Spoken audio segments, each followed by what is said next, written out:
मैं राणा यशवंत आपका स्वागत करता हूं। आज अरसत्य को हमने रोका है इस खातिर कि कल सुबह से वोटों की गिनती होने वाली है, जिसका इंतज़ार आप भी कर रहे होंगे। इसलिए इस गिनती की खातिर हमारी क्या तैयारी है और हर पल आप हमारे साथ क्या क्या देखते समझते चलेंगे, यह बताने के लिए 1 घंटे का आज का हमारा ये स्पेशल शो है। 2 राज्यों हरियाणा और जम्मू कश्मीर में वोटों की गिनती सुबह 8 बजे से शुरू होने जा रही है।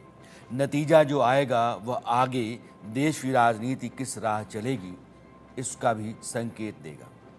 हरियाणा में बीजेपी लगातार तीसरी बार सत्ता में आने का दावा कर रही है, लेकिन जो एग्जिट पोल्स रहे हैं उनके मुताबिक कांग्रेस अपने बूते बहुमत हासिल करने जा रही है। दावेदारी दोनों तरफ के नेताओं की है। ठीक ऐसे ही जम्मू कश्मीर को लेकर के बीजेपी खासा उत्साहित है और उसका दावा है कि वह राज्य में सबसे बड़े दल के रूप में उभरेगी। बीजेपी का यकीन इतना बड़ा है या उसके यकीन का आलम यह है कि जम्मू कश्मीर से जुड़े उसके तमाम नेता अभी से सक्रिय हैं। दूसरी तरफ एग्जिट पोल कहते हैं कि कांग्रेस और नेशनल कॉन्फ्रेंस, इन दोनों का जो राज्य में गठबंधन है उसके पास सबसे अधिक सीटें आ रही हैं। लेकिन सभी एग्जिट पोल इस बात का इशारा दे रहे हैं कि जम्मू कश्मीर में त्रिशंकु विधानसभा होगी।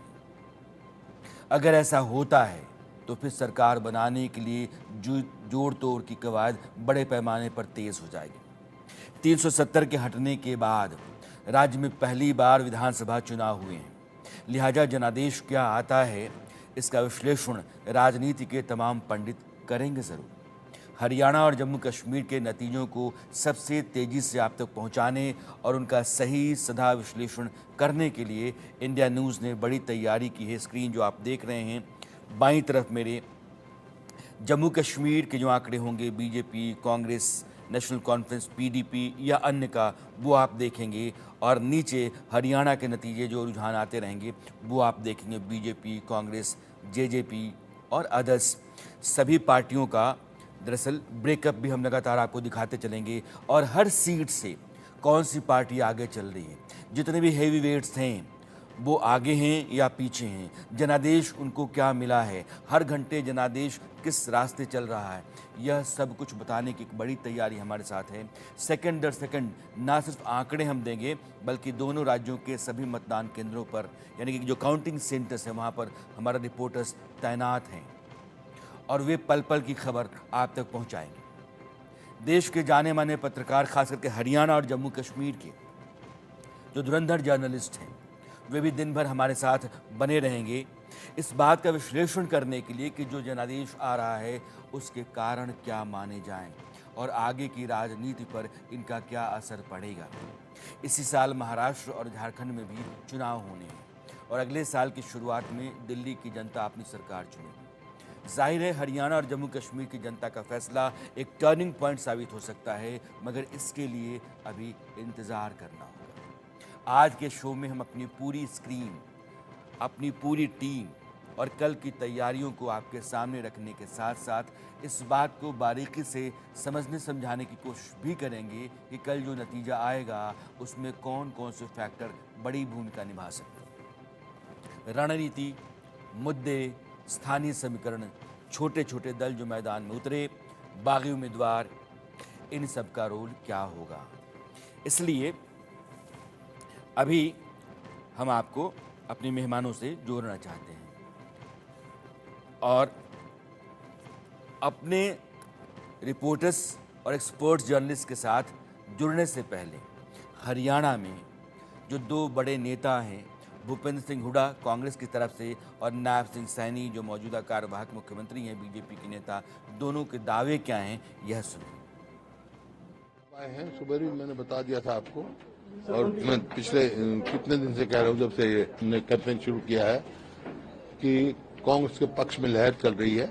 कांग्रेस हरियाणा में अब की बार हरियाणा में कांग्रेस की सरकार था, लेकिन भारी बहुमत से कांग्रेस बनी जा रही है। 60 से भी ऊपर हो सकती है और जितनी भी होती है। 8 तारीख को हम सरकार बना रहे हैं, मेरे पास सभी रिपोर्ट्स हैं और 8 तारीख के बाद आपके सामने है 8 तारीख को जनता देगी जवाब और ये कहेंगे कि ईवीएम है खराब। जनता जवाब देगी 8 तारीख को, और ये आरोप लगाएंगे, ये कहेंगे ईवीएम खराब है, ईवीएम को दोष देंगे, ये देने वाले हैं, आप देखना। मैंने कहा है कि पूर्ण बहुमत से हम सरकार बना रहे हैं, और देखिए कई सीटों के ऊपर हमारा मुकाबला था, इससे हम अछूते नहीं हैं। कई सीटों पे मुकाबला में हैं हम। भारतीय जनता पार्टी पूर्ण बहुमत से सरकार बना रही है।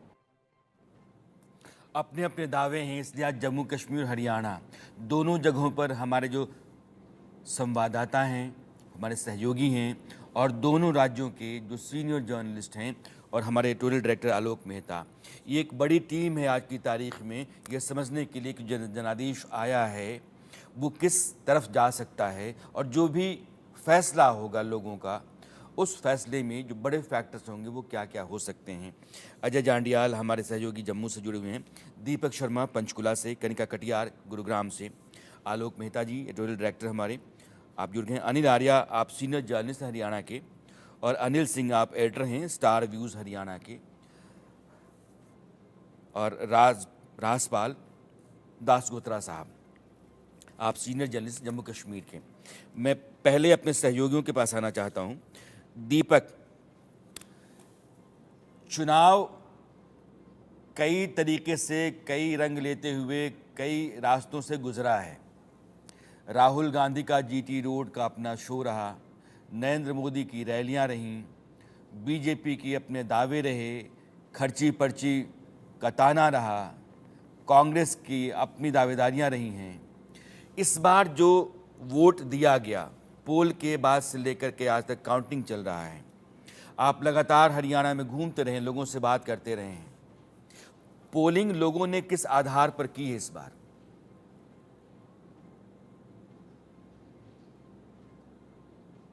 तो हरियाणा में तकरीबन 2,03,54,350 ये मतदाता हैं, और इन 2,03,54,350 मतदाता में से 1,35,00,000 से ज्यादा मतदाताओं ने अपने मताधिकार का उपयोग किया। और ये आंकड़ा परसेंटेज में बात करें तो 67.90 यानी तकरीबन 68% जो वोटिंग है वो हरियाणा में हुई है। लेकिन अगर वोटिंग के हम क्राइटेरिया की बात करें, हालांकि कल मतगणना होनी है, 1031 उम्मीदवार थे, उनमें से भी कुछ ने समर्थन बीच में चुनाव से ठीक पहले दिया, तो 1027 उम्मीदवार बचे। और जहां तक हम बात करें मुद्दों की, क्योंकि 7 गारंटियां कांग्रेस लेकर के आई थी, 20 संकल्प बीजेपी लेकर के आई थी। इन संकल्प, गारंटियां, वादे और दावों के बाद जब मतदाता ने अपने जो चयन करा, अलग अलग मुद्दे रहे थे। यहां बीजेपी कह रही थी कि केंद्र में जिसकी सरकार होती है उसकी प्रदेश में होती है, कि क्राइटेरिया लेके चले। उपलब्धियों की बात की गई, क्योंकि तीसरी बार एनडीए ने केंद्र में सरकार बनाई, लेकिन बीजेपी 10 वर्षों से हरियाणा में है। हालांकि पहली बार पूर्ण बहुमत से आई थी, दूसरी बार गठबंधन के सहयोगियों को साथ लेना पड़ा था, जेजेपी को। और इस बार वो केंद्र की बात कर करके कि केंद्र का, क्योंकि जिसकी केंद्र में होती है उसकी प्रदेश में, ये एक बात लेकर के गए, अपनी उपलब्धियों की बात लेकर के गए। उन्होंने जम्मू कश्मीर के 370 की बात करी, उन्होंने हरियाणा में अपना बिना पर्ची खर्ची की बात करी, ऑनलाइन पोर्टल की बात करी। हालांकि ऑनलाइन पोर्टल कहीं ना कहीं समस्या भी बना कुछ लोगों के लिए, खासकर ग्रामीण क्षेत्रों में, क्योंकि लोगों को ऑनलाइन पोर्टल एक बड़ी चुनौती रही थी। ये तमाम बातें लोगों के सामने थी। कांग्रेस की बात करें तो कांग्रेस, क्योंकि दिन 10 वर्ष जो बीजेपी के थे, जिसमें मनोहर लाल 9.5 वर्ष तक रहे, तकरीबन 6 महीने में भी हम बात करें तो 54 ही दिन थे नायब सिंह सैनी के पास, क्योंकि इसके अलावा आचार संहिता पहले लोकसभा की लग गई थी और उसके बाद विधानसभा की, तो तकरीबन 53 से 54 दिन नायब सैनी के पास थे। उन्होंने इन 10 वर्षों की बात बीजेपी ने करी। उससे पहले हरियाणा में भूपेंद्र सिंह हुड्डा, यानी कांग्रेस की सरकार थी जिसमें भूपेंद्र सिंह हुड्डा सीएम थे, उन्होंने अपने समय की बात करी। तो ये तमाम उपलब्धियां, दावे, वादे, संकल्प और गारंटियों के बाद जो लोगों ने मतदान किया, लोगों ने अपनी वोटिंग करी, तो विकास की बात सबके सामने रहती है। चाहे कांग्रेस को भी वोट किया तो लोग कहते हैं कि कांग्रेस के समय में जो हुआ उसको लेकर के, विकास को लेकर के। जो बीजेपी को दिया उन्होंने वोट, उन्होंने बीजेपी की बात करी। हालांकि इसमें JJP, Aam Aadmi Party, Indian National Lokdal, ASP, BSP, ये तमाम दल जो थे इन्होंने भी अपनी किस्मत आजमाई है। लेकिन अधिकतर दलों की बात करें तो वर्चस्व की लड़ाई लड़ते नजर आए। इंडियन नेशनल लोकदल, क्योंकि कभी हरियाणा में 7 दिन से होती थी, हरियाणा में कई बार लगातार सरकार बनाई। ताऊ देवीलाल जो कि भारत के उप प्रधानमंत्री बने थे, वो भी कभी हरियाणा के मुख्यमंत्री रहे। उसके बाद इनेलो जब बनी तो उसके बाद ओम प्रकाश चौटाला रहे, उनको लेकिन आज वर्चस्व की लड़ाई लड़नी पड़ी इस चुनाव में। उनसे अलग होकर के जेजेपी को, जो कि सत्ता में भागीदार तो रही 10 सीटों के साथ, लेकिन वो 10 सीटों वाले विधायक भी धीरे धीरे अलग हो गए, तो उनको भी अपना दीपक, दम दिखाने के लिए, छोटी वर्चस्व पार्टियों की दिखाने जो के लिए भूमिका इस बार हो वोटिंग परसेंटेज के लिए सकती है, इनकी भी चर्चा करेंगे। लेकिन कनिका, आप चूंकि गुरुग्राम में है, ये जो दक्षिणी हरियाणा होता है, पलवल का, नूंह का, गुरुग्राम का, ये बीजेपी के लिए पिछले 2 चुनाव में बहुत फायदे का सौदा रहा है। इस बार राहुल गांधी ने आखिरी दिन में जाकर के इस इलाके में प्रचार किया, तो जो उन्होंने जीटी रोड का रोड शो था, उसके साथ साथ 3 तारीख को आखिरी तारीख थी, और उस दिन जाकर के दिन में वहाँ प्रचार किया है। यानी कि बीजेपी का जो गढ़ है, उस गढ़ में कांग्रेस को भी हिस्सेदारी हो, इसकी खातिर उन्होंने एक बड़ी कोशिश की है। आपको ज़मीन पर क्या महसूस हुआ? देखिए, बिल्कुल साफ तौर पे जिस वक्त मेरी यहाँ पे मौजूदगी है, आपने गुरुग्राम की बात करी, बिल्कुल ये ऐसे इलाके हैं जो बीजेपी का गढ़ रहे हैं, और खास तौर पे जो अर्बन इलाका है वो बीजेपी का लगातार गढ़ रहा है। फरीदाबाद की बात करें, गुरुग्राम की बात करें, इसके बाद के जो आगे के इलाके हैं उनकी बात करें, ये बीजेपी का गढ़ है। लेकिन राहुल गांधी की लास्ट मोमेंट पे जो लास्ट दिन की एंट्री है, उसमें कहीं ना कहीं कांग्रेस पार्टी और राहुल गांधी ने ये कोशिश की है कि जहां पर बीजेपी मजबूत है, जो बीजेपी का गढ़ है, वहां पे कांग्रेस पार्टी अपना खाता खोल सके। राहुल गांधी ने जो अपनी 3 दिन की यात्रा की, जिसमें 2 दिन तो यात्रा की और लास्ट डे उन्होंने 2 रैलियां की, जिसमें उन्होंने महेंद्रगढ़ में रैली करी और उसके अलावा तमाम जो है मुद्दों को उठाया। तो कहीं ना कहीं कांग्रेस पार्टी ने इस बार जो प्लान आउट जो स्ट्रैटेजी की थी, वो ये की थी कि जहां पर कांग्रेस मजबूत है वहां पर फोकस किया जाए, लेकिन इसके अलावा जहां पर कांग्रेस पार्टी सबसे ज्यादा मजबूत नहीं है, जहां पे कमजोर है, जहां पे बीजेपी मजबूत है, वहां पर कांग्रेस पार्टी ने अपनी रणनीति को अपनाया और अपने सबसे बड़े नेता राहुल गांधी के जरिए उन सीटों को घेरने की कोशिश की।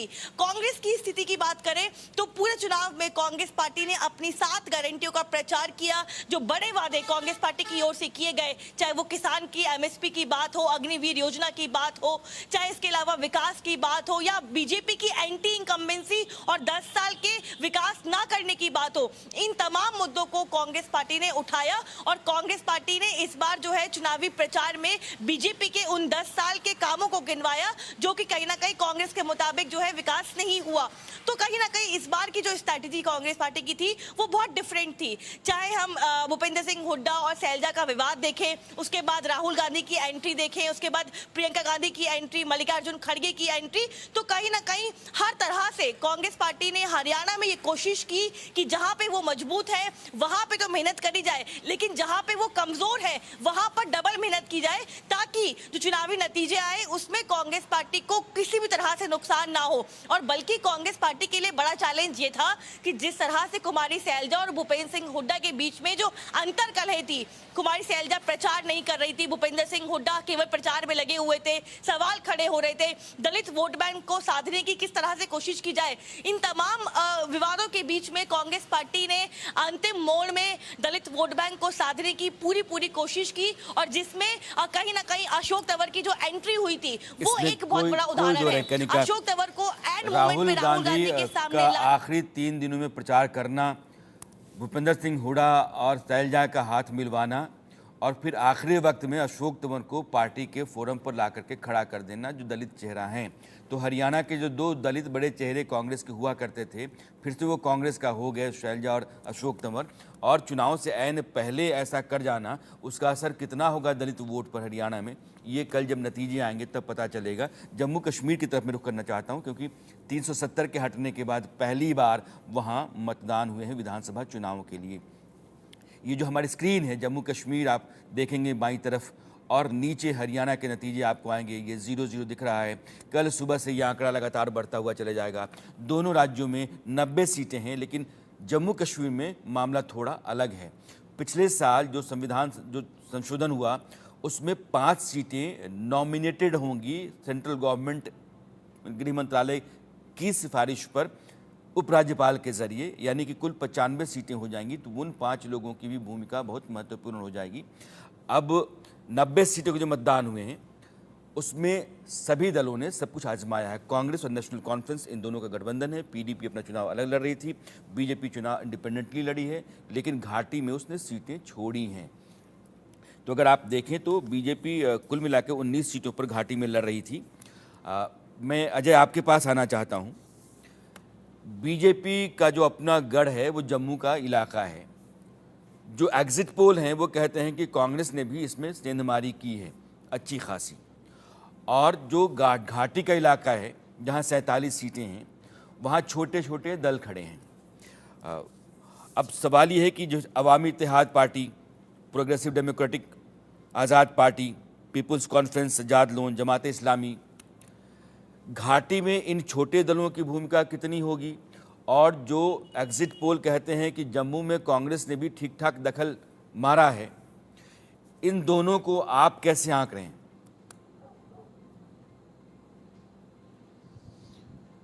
देखिए राणा सर, मैं आपको बताऊं कि जम्मू कश्मीर में जब 10 सालों के बाद इस बार चुनाव हो रहे हैं तो सबसे बड़ी चीज थी केंद्र के पास, बीजेपी के पास ये था कि उन्हें 10 सालों में जम्मू कश्मीर में क्या बदला। दो चीजें हैं, एक तरफ एंटी इनकम्पेंसी थी और दूसरी तरफ जम्मू कश्मीर के लोगों तक वो हक, हकूक और वो चीजें पहुंचना जो केंद्र में पहले जब यहां पहुंचती थी केंद्र से होके, उन्हें विधानसभा से होके पहुंचना पड़ता था, जिसको पहले पास करवाया जाता था। जो सूट करता था वो आता था, जो नहीं करता था वो नहीं आता था। उस जब बैरियर को हटाया गया तो केंद्र की तमाम स्कीमें, तमाम कानून जब यहां लागू हुए तो उसके बाद लोगों के पास आप देखें, चाहे वो किसानों को हो, वृद्धि पेंशन हो, किसानों को जो 3,000 रुपये मिलता है उसकी बात की जाए, या फिर बाकी तमाम जो इंश्योरेंस पॉलिसीज रही, या फिर तमाम जो आयुष का जो प्रोग्राम थे वो रहे, वो सारी चीजें जब ग्राउंड पे हुई उसने जो है बीजेपी को एक अच्छा मोमेंटम दिया। मगर क्योंकि एंटी इनकम्पेंसी थी, केंद्र में सरकार थी और जम्मू कश्मीर में जो विधानसभा थी वो भंग हो चुकी थी, जो लीडर्स पहले थे उनके खिलाफ, बीजेपी के लीडर्स जो लोकल लीडर्स थे उनके खिलाफ लोगों की नाराजगी थी, क्योंकि वो एक तो वो मिसिंग रहे, उसके बाद जब विधानसभा भंग हो गई वो बिल्कुल थोड़ा अनटचेबिलिटी हो गई उनके साथ, वो कम फील्ड में दिखते थे, लोगों को उसके खिलाफ रोष था। मगर उसी चीज को कांग्रेस या नेशनल कॉन्फ्रेंस ने जो एनकैश करना था वो नहीं कर पाए। अगर आप देखें तो जब 370 टूटा था तो महबूबा मुफ्ती कहती थी कि यहां तिरंगा उठाने वाला कोई नहीं बचेगा। फारूक अब्दुल्ला बोलते थे कि यहां अगर लोग हक जो है वो लिए गए तो यहां पर बवाल हो जाएगा। मगर वो सब नहीं हुआ। इसका मतलब साफ था कि 370 जो है जम्मू कश्मीर के चुनावों में बहुत बड़ा मुद्दा जो है वो नहीं हो सकता। बेशक विपक्ष ने उसे बुनाने की कोशिश की, मगर सबसे बड़ा मुद्दा यह था कि इतने सालों के बाद जब चुनाव हुए, जो विपक्ष के लोगों का कम्युनिकेशन खासतौर पे जम्मू में कांग्रेस का, जहां पर बीजेपी ने 25 सीटें हासिल की थी, वहां कांग्रेस जो है वो ग्राउंड पे मिसिंग दिखी। जब आप देखें तो राहुल गांधी के 3 जनसभा यहां पे होनी थी, 3 से 4, उसमें से ज्यादातर कैंसिल हो गई। मल्लिकार्जुन खड़गे जम्मू पहुंचे, उन्हें किसी जनसभा में जाना था, वो वहां पहुंचे नहीं, दूसरी जगह गए, वो बीमार हो गए। उसके अलावा जो लोकल लीडर्स जो काम कर रहे थे वो भी ग्राउंड पे बहुत ज्यादा प्रेजेंस नहीं दे पाए, क्योंकि जो टिकट अनाउंस होने थे आखिरी मोमेंटम तक, आखिरी वक्त, 1 तारीख जब एक दिन रहता था नॉमिनेशन का, तब तक चले गए। उस वजह से टिकट का फैसला जो है वो हड़बड़ी में जब लिया गया, क्योंकि नाराजगी बहुत ज्यादा थी अंदर खाने, उस वजह से टिकट्स का आवंटन भी गलत हुआ। वो सारी चीजें कांग्रेस को जो है वो काफी पीछे ले आई। इसलिए अगर एग्जिट पोल के नतीजों को देखें तो कांग्रेस को बहुत ज्यादा सीटें नहीं मिल रही। कांग्रेस का जो नंबर है वो वही 7 से 10 के फिगर में या 12 के फिगर तक पहुंच पा रहा है, जबकि अगर इस मोमेंटम को, एंटी इनकम्पेंसी को एनकैश करती कांग्रेस तो कांग्रेस एक बेहतरीन प्रदर्शन जम्मू कश्मीर में कर सकती थी। प्रियंका गांधी सिर्फ एक जनसभा करने के लिए आखिर में पहुंची थी यहां पे आरएसपुरा कॉन्स्टिट्यूएंसी में। तो ये चीजें जो थी वो कांग्रेस को काफी पीछे ले गई। और बीजेपी अगर आप देखें दम भर रही है कि वो 30 से ज्यादा सीटें ले जाएंगे। मैं नहीं मानता कि 30 से ज्यादा, मैं कहता हूं कि शायद ना ले पाए, मगर वो अपने पुराने प्रदर्शन के आसपास जो है वो रहने वाली है, क्योंकि कांग्रेस सीटें नहीं निकाल पाई। और इसी वजह से आप देखें दूसरी तरफ कश्मीर में जो नेशनल कॉन्फ्रेंस, पीडीपी और कांग्रेस मिलकर जो अपना कर रहे थे। अगर मैं ये मान लेता हूं कि घाटी में बीजेपी को कोई भी सीट नहीं मिलती है, तो जो 43 सीटें जम्मू की हैं, इन 43 सीटों में से आपका अनुमान क्या कहता है बीजेपी के लिए? 27 से 30 सीटें तो वैसे भी सारे एग्जिट पोल दे रहे हैं, 32-35 तक जा रहे हैं। देखिए मैं आपको बताऊं कि जिस तरह से इस वक्त चल रहा है, क्योंकि कुछ एक निर्दलीय जो हैं वो बीजेपी से भी टूट के अलग चुनाव लड़ रहे हैं, इसी तरह से कुछ कांग्रेस से नाराज चल रहे हैं। वो अगर हम हटा लें, क्योंकि वो सारे वो इलाके हैं जहां पर पिछली बार बीजेपी ने सीटें जीती थी, तो वो सीटें कहीं ना कहीं माइनस होंगी। इसलिए बीजेपी अपने पुराने प्रदर्शन जो 25 के आसपास जो है वो रहेगी। और उसके साथ साथ अगर आप देखें तो निर्दलीय जो नाराज हैं, पिछली बार भी हुआ था, बीजेपी से जो नाराज थे उन्होंने इलेक्शन लड़ा, जीते और उसके बाद वापस बीजेपी में शामिल हुए। तो हो सकता है कि वो लोग जो हैं वो ना सिर्फ बीजेपी वाले बल्कि कांग्रेस वाले भी उसमें शामिल हो, क्योंकि अगर नंबर का गेम है, अगर बीजेपी को सबसे बड़ी पार्टी बीजेपी बनती है तो बीजेपी सरकार बनाने का मौका पाती है, तो उसके बाद एलजी जो और 5 इस सीटों तरह को का अनुमान nominate पार्टी करने के वाले हैं, तमाम वो नेता भी अगर सूंघ रहे शामिल हो जाते हैं। हैं तो तो दिल्ली सरकार से बनाने लेकर के जम्मू तक बीजेपी के जो नेता हैं वो एक्टिव मोड में हैं और उनको लगता है कि सबसे बड़ा दल बीजेपी हो जाएगी। मैं कश्मीर चलता हूँ आशिक आपके पास।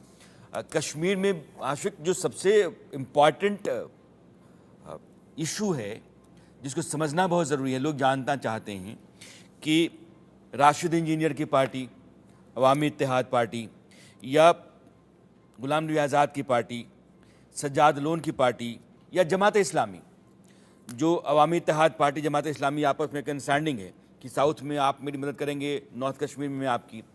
इनका रोल, मैं एग्जिट पोल पर नहीं जा रहा हूँ, मैं सिर्फ आपका अपना अनुमान और आप जो वहाँ महसूस करते रहें उसके हवाले से जानना चाहता हूँ। इन छोटे छोटे दलों का रोल वहाँ के नतीजों में कितना हो सकता है?